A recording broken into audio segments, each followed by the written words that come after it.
नमस्कार, बनवून खाऊ मस्त राहू. स्वागत आहे आजच्या व्हिडिओमध्ये. आपण आज मस्त असं बटाट्याचे वडा आणि चटणी बनवणार आहोत. तो वडा बनवण्यासाठी असं आपण बटाटे शिजू घातलेले आहेत. शिजू घालून त्याचं साल काढून आपण बारीक बारीक करून घेतलेले आहेत. तर एक 4-5 तासा अगोदर आपण शाबू भिजू घातलेला आहे. त्यामध्ये असं सगळं टाकून घेतलेलं आहे. चॅनलवर नवीन असाल तर सबस्क्राईब करायला अजिबात विसरू नका. त्यामध्ये आपण शेंगदाण्याचं कूट घातलेलं आहे. चवीप्रमाणे थोडंसं मीठही घातलेलं आहे.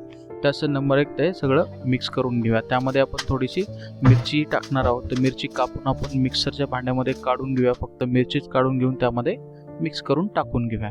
तशा प्रकारे पूर्ण मिरची टाकून घेऊया आणि हे सर्व मिश्रण आपण एकत्रित मिक्स करून घेऊया. तर अशा प्रकारे वडा बनवण्यासाठी आपण एकत्रित मिक्स करून घ्यायचं आणि असं आपल्याला त्याचा वडा बनवायचा आहे. तर वडा बनवण्यासाठी व्यवस्थित मिक्स करून असं एकदम चांगल्या प्रकारे असा वडा आपल्याला बनवून घ्यायचा आहे. तर असं आपण वडा बनवून घेतलेले आहेत सगळे. तर वडे बनवून आपल्याला हे तळून घ्यायचे आहेत तेलामध्ये.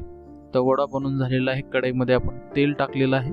तर तेल टाकून आपल्याला ते तळून घ्यायचे. तर व्यवस्थित आपण गरम झालेलं आहे तेल. तसे आपण वडे घेऊन बारीबारीने आपण व्यवस्थित चांगल्या प्रकारे स्लो गॅसवरती स्लो फ्लेमवरती आपल्याला तळून घ्यायचे, ज्यामध्ये वरतून आणि एकदम आतमध्येपर्यंत व्यवस्थित ते तळून आणि चवीला चांगले लागतील. तर चांगल्या प्रकारे असे एकदम व्यवस्थित सगळे आपल्याला वडे तळून घ्यायचे.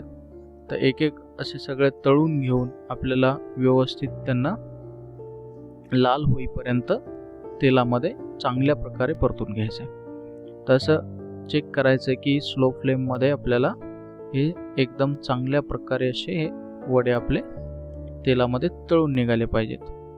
तर असं आपण चांगल्या प्रकारे हे वडे एकदम एकही वडा फुटलेला नाही किंवा एकदम चांगल्या प्रकारे असे आपले वडे तयार झालेले आहेत.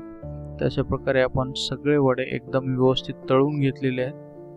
तर अशा प्रकारे आपण एकादश असेल किंवा कुठल्याही प्रकारचा उपवास असेल तर साबुदाणा खिचडी आवडत नसेल तर असे वडे बनवून तुम्ही साबुदाण्याचे खाऊ शकता. त्यासोबतच तुम्ही दह्याची आणि काकडीची चटणीही बनवू शकता. त्याचेही आपण व्हिडिओ बनवलेला आहे. त्यामध्ये लिंकमध्ये तुम्ही पाहू शकता की कशा प्रकारे आपण अशी एकदम चांगल्या प्रकारे ही अशी दह्याची आणि काकडीची चटणी सोबत आपण हे साबुदाणा वडे खाऊ शकतो. तुम्हीही बनवून खा, कसे लागले सांगा. तसं एकदम नंबर 1 आपण वडे बनवू शकतो. तर कमेंटमध्ये सांगा. लाईक करा, सबस्क्राईब करा आणि थँक्स फॉर वॉचिंग.